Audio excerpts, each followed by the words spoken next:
The glittering lights of Studio 8H in Rockefeller Center have witnessed decades of television history, serving as a proving ground where Hollywood elite and rising comedic stars collide in a high-stakes live broadcast experiment. For generations of performers, hosting Saturday Night Live represents the ultimate validation of their cultural relevance, a definitive marker that they have truly arrived in the public consciousness. It is a unique, pressure cooker environment where standard Hollywood rules are completely rewritten, forcing traditional dramatic actors to abandon their comfort zones, embrace the unpredictable nature of sketch comedy, and trust the instincts of a notoriously subversive writing staff.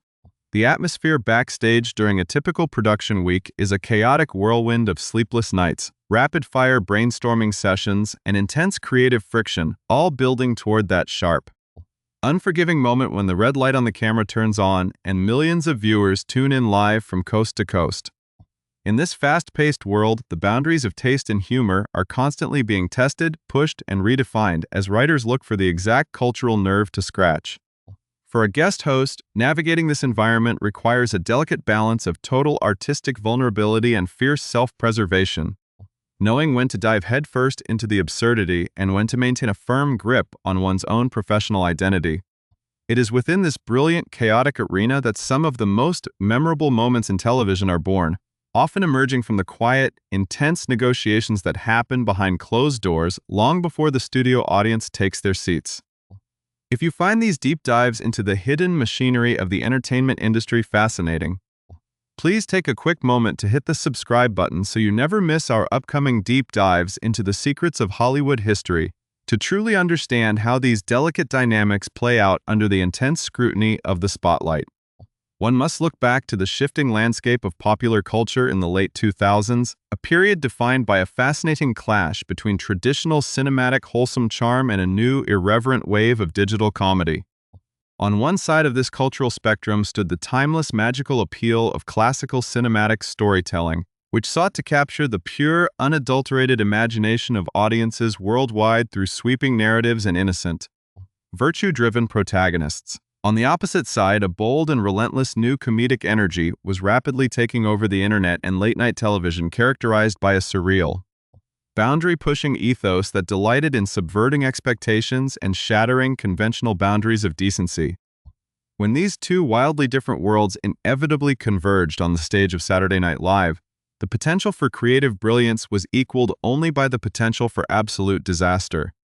The writers and cast members of the show were accustomed to operating with a high degree of creative freedom, often challenging their guest hosts to abandon their carefully cultivated public personas in favor of shocking, subversive, and deeply counterintuitive comedic choices. For an actor whose entire career trajectory was anchored in a specific type of public trust, stepping into this environment was akin to walking a tightrope without a safety net, where a single misstep could echo far beyond the 90 minutes of the live broadcast. The early months of 2008 were an exceptionally vibrant time for the entertainment industry, as audiences sought escape in stories that offered genuine comfort, optimism, and a touch of classic cinematic magic. It was a moment when a breakout performance could instantly transform an actor into a living symbol of joy for a whole generation of young viewers, creating a profound, almost sacred bond between the performer and their audience. This kind of sudden, massive success brings with it an unspoken but heavy burden of responsibility, particularly when an actor becomes the living embodiment of a beloved childhood icon. The innocence projected on the silver screen becomes a real-world commodity, fiercely protected by parents and deeply internalized by children who look up to these characters as symbols of purity and hope. At the exact same time, the comedic landscape was undergoing a massive revolution, driven by a thirst for viral content that could capture the attention of a rapidly evolving digital audience that craved shock value, musical parody, and unapologetic absurdity. The clash between these two powerful cultural forces set the stage for an unforgettable backstage negotiation, a quiet moment of professional boundary setting that would eventually serve as a masterclass in creative integrity and mutual respect. As the production week commenced for this particular spring episode, the traditional creative ritual began with the legendary Wednesday read-through, a marathon session where dozens of sketches are read aloud in front of the entire cast, crew, and producers to determine what will ultimately make it to the airwaves. Among the writing staff, a brilliant and highly influential comedic trio was riding a massive wave of cultural momentum, known for their revolutionary musical parodies that had completely transformed how the show connected with a younger,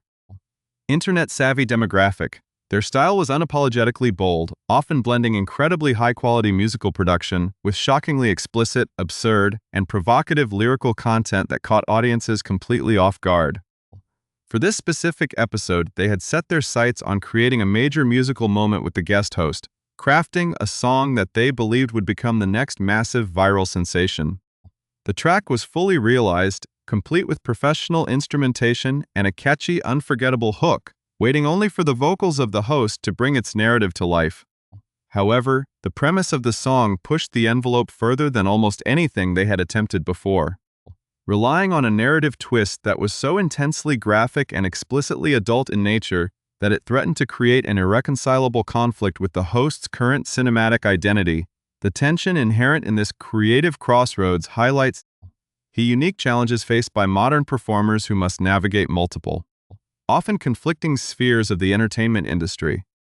To refuse a pitch from the show's most successful writing team requires an immense amount of professional courage, especially for a host eager to prove their comedic range and show that they are a good sport who can handle the wild, unpredictable nature of live television. The pressure to conform, to go along with the joke, and to trust the established hitmakers of Studio 8H is incredibly powerful, as no one wants to be perceived as difficult or lacking a sense of humor during the high-stakes preparation for a live broadcast. Yet true professionalism often manifests not in a blanket acceptance of every wild idea, but in the rare ability to foresee the long-term consequences of a single comedic choice. As the details of the highly provocative musical sketch were laid out on the table, the atmosphere in the writer's room shifted, setting the stage for a classic confrontation between the relentless pursuit of an edgy laugh and the enduring weight of an actor's responsibility to their most vulnerable fans.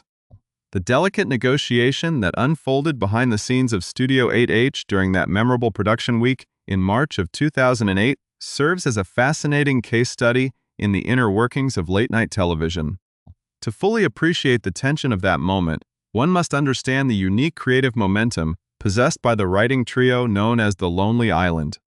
Comprising Andy Samberg, Akiva Schaffer, and Jorma Taccone, this brilliant comedic collective had fundamentally revolutionized Saturday Night Live for a modern digital era. Before their arrival, the show relied almost exclusively on traditional, stage-bound sketches that lived and died by the immediate reaction of the studio audience. The Lonely Island introduced the concept of the digital short, a pre-recorded cinematic parody that could be edited with razor-sharp precision and distributed online, where it could achieve a viral secondary life long after the live broadcast concluded. By 2008, they were the undisputed kings of this format, having already created massive cultural touchstones that blended sophisticated musical production with shockingly irreverent, hypersexualized, and absurd lyrical concepts. They operated with an immense amount of creative autonomy and earned the complete trust of executive producer Lorne Michaels, meaning that when they pitched a musical sketch to a guest host, it carried the immense weight of an almost guaranteed hit. For Amy Adams, arriving at Rockefeller Center to host the show for the very first time was a momentous milestone, but one that came with an incredibly specific set of professional circumstances. Just a few months earlier, in late 2007, Walt Disney Pictures had released Enchanted, a live-action and animated musical fantasy that transformed Adams from a critically acclaimed indie darling into a full-fledged global superstar. Her performance as Giselle, an innocent singing cartoon princess thrust into the gritty, cynical reality of modern-day New York City, was an absolute triumph of sincerity over cynicism. The film was a massive box office success, grossing hundreds of millions of dollars worldwide, and it established Adams as a beloved real-world icon for millions of young children, particularly young girls who viewed her not merely as an actress playing a role, but as a living, breathing incarnation of a Disney princess. The cultural footprint of Enchanted was massive, and the image of Adams in her massive white ball gown singing about true love's kiss was plastered across toy aisles, clothing lines, and bedroom walls across the globe. It was this intense, wholesome visibility that Adams carried with her into the chaotic, irreverent world of late-night comedy, creating an immediate and profound conflict of interest with the brand of humor that Saturday Night Live was famous for executing. when Andy Samberg enthusiastically presented his pitch for their proposed musical collaboration. The contrast between these two worlds could not have been more stark. The sketch was structured as a dramatic, emotionally charged musical duet between a deeply devoted romantic couple who find themselves in a sudden, tragic crisis. The premise began innocently enough, taking place in a picturesque city park where the couple's peaceful day is shattered when the boyfriend is suddenly bitten by a highly venomous spider. As the poison quickly spreads through his system and he lies dying in his distraught girlfriend's arms, she looks down at him with tears in her eyes, her endless love, and asking if he has any final, deeply meaningful last wish before he passes away. It was at this exact cinematic climax that the comedic trapdoor was designed to spring open. Instead of requesting a poignant final message to his family or a final declaration of romance, the dying boyfriend, played by Samberg, was written to look up at his innocent girlfriend, played by Adams, and utter a request that was so intensely explicit, visually graphic, and unapologetically crude that it pushed the boundaries of what could legally be broadcast on late-night network television. The humor of the piece relied entirely on the shocking juxtaposition of a sweet melodic, Disney-style princess figure being forced to sing about an incredibly vulgar and highly inappropriate adult act. The Lonely Island team had poured their immense talent into the track, fully recording and producing a beautiful, sweeping orchestral accompaniment that perfectly mirrored the soaring, magical arrangements found in classic animated films, making the hidden filth of the lyrics even more jarring. For a guest host trying to make a great impression, being presented with a fully realized, pre-produced track by the show's star writers is an incredibly high-pressure scenario. The expectation is almost always that the host will laugh, express excitement, and immediately jump into the recording booth to show they are game for anything. Refusing such a pitch requires an immense amount of clarity, confidence, and a willingness to break the natural momentum of the creative process. Adams listened to the song, appreciating its comedic brilliance and the cleverness of the execution. But she was immediately gripped by a profound sense of professional dread as she envisioned the real-world consequences of letting those graphic words exit her mouth on national television, as Adams later recounted during an appearance on Late Night W. with Seth Meyers.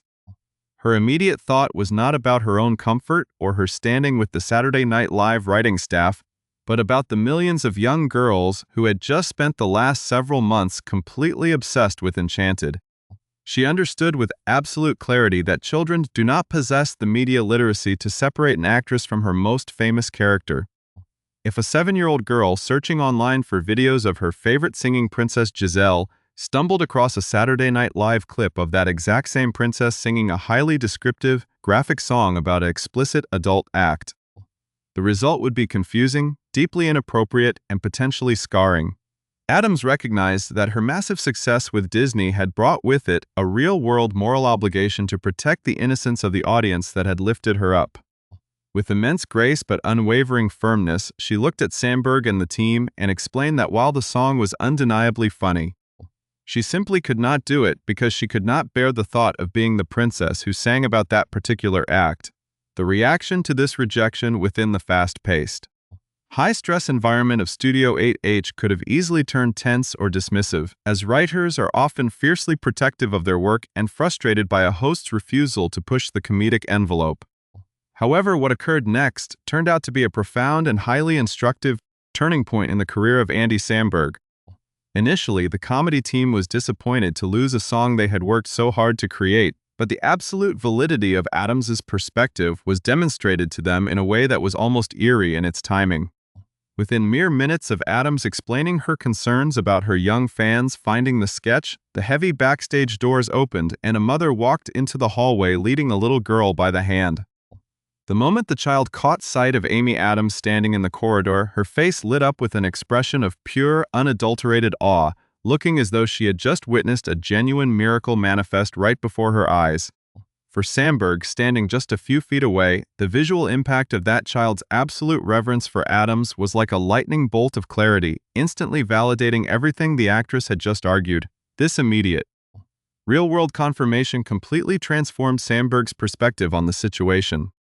shifting it from a standard creative disagreement into a deeply impactful professional lesson that he would carry with him for the rest of his career in the entertainment industry.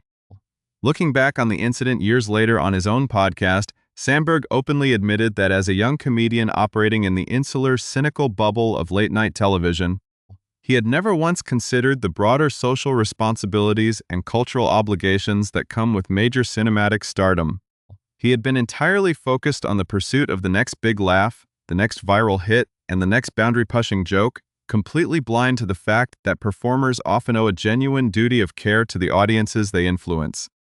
Seeing the pure innocence on that little girl's face made him realize with absolute certainty that Adams was completely correct to protect her brand, her character, and her young fans from a joke that would have ruined a magical piece of their childhood. He found himself deeply impressed by her integrity, her strength of character, and her willingness to stand her ground in an environment that heavily pressures performers to abandon their boundaries for the sake of entertainment. The profound realization that swept over Andy Samberg and the rest of the Saturday Night Live writing staff in that backstage hallway serves as a testament to the unexpected moments of maturity that can occur within the high-pressure environment of live television production. Once the absolute necessity of protecting Amy Adams's wholesome public persona became undeniably clear, the entire creative team immediately shifted gears with professional efficiency. In the fast-paced ecosystem of Studio 8H, there is absolutely no time to mourn a scrapped concept or dwell on what could have been, especially when a live broadcast is rapidly approaching and every single minute of airtime must be accounted for with high-quality content. The Lonely Island Trio, demonstrating the creative flexibility that would eventually make them legends of the industry, immediately set to work collaborating with Adams on an entirely new comedic concept that would allow her to showcase her incredible performance range, exceptional vocal talent, and sharp comedic timing without compromising her professional integrity or alienating her massive, youthful fan base. The replacement sketch they developed, which ultimately made it to the live broadcast under the title Hero Song,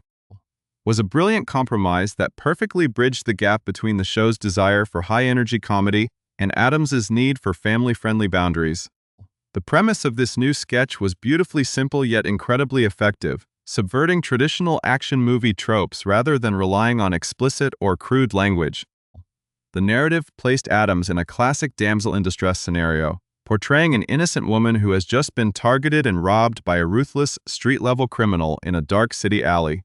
Just as all hope seems completely lost, a bold and dramatically intense superhero, played with over-the-top enthusiasm by Samberg, bursts onto the scene to rescue her. However, instead of swiftly defeating the villain and saving the day in a traditional, heroic fashion, the superhero launches into an absurdly long, highly dramatic, and completely unnecessary musical ballad about his own bravery, personal journey, and inner struggles. As he passionately sings his own praises, the criminal continues to casually rob and beat up Adams's character in the background, creating a hilarious visual juxtaposition that relied on physical comedy and situational irony rather than graphic shock value. This brilliant alternative allowed Adams to engage in exactly the kind of playful, self-deprecating humor that Saturday Night Live audiences love, while keeping the content completely safe for viewers of all ages. The sketch was a resounding success during the live broadcast, proving conclusively that comedic excellence does not require a performer to sacrifice their personal standards or abandon their responsibility to their audience. For Adams, the entire experience hosting the show in March of 2008 became a defining milestone in a career that was already on a spectacular upward trajectory. Her ability to navigate the intense social pressures of the writer's room while maintaining her unwavering commitment to her young fans highlighted the unique artistic maturity that has defined her entire journey through Hollywood. Born in Italy to American parents and raised in a large, tightly knit family in Colorado, Adams had spent years honing her craft in regional dinner theaters and independent films before achieving her massive mainstream breakthrough. An extended journey that provided her with a deeply grounded perspective on the entertainment industry and a fierce sense of self-preservation, following her triumphant hosting debut and the massive global success of Enchanted. Adams consistently refused to be pigeonholed by the industry, intentionally choosing a remarkably diverse array of complex, challenging roles that showcased her profound dramatic depth.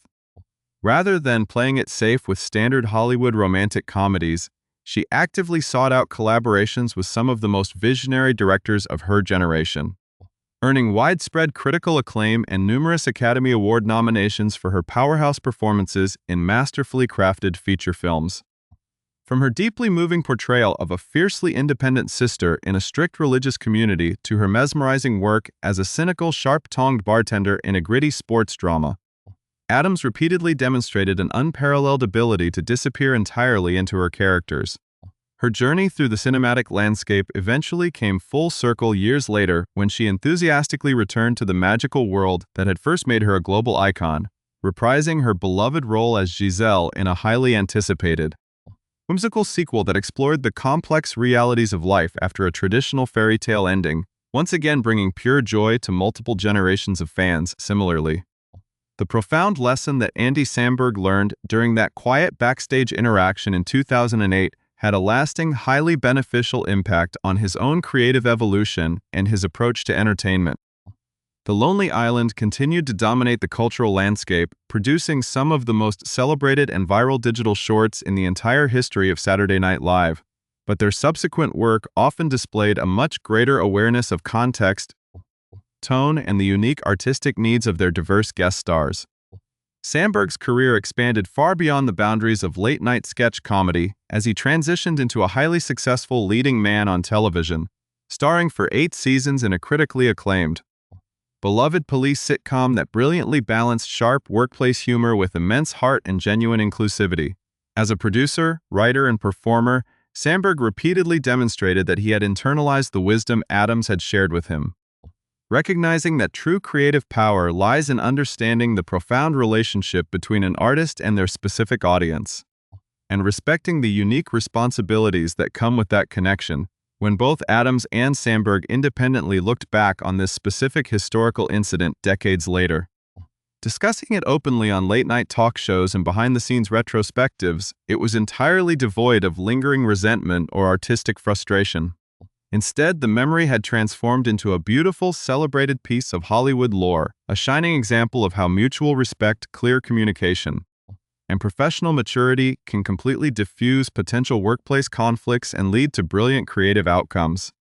The entertainment industry is notoriously volatile, often rewarding short-term shock value over long-term integrity, which makes the quiet victory achieved by Addams in the halls of Studio 8H all the more remarkable and enduring.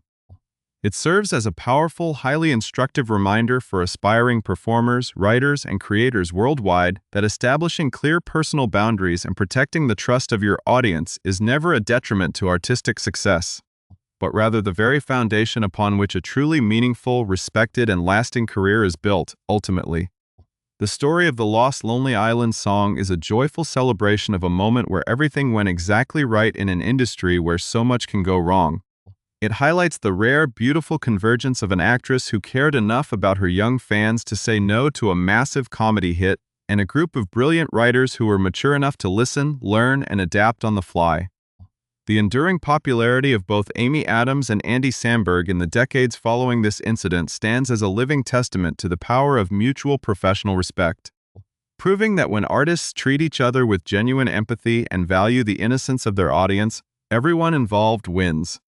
The brilliant laughter generated by their final collaboration on that fateful spring night in 2008 continues to echo through the archives of television history, serving as a perfect example of live television at its absolute best,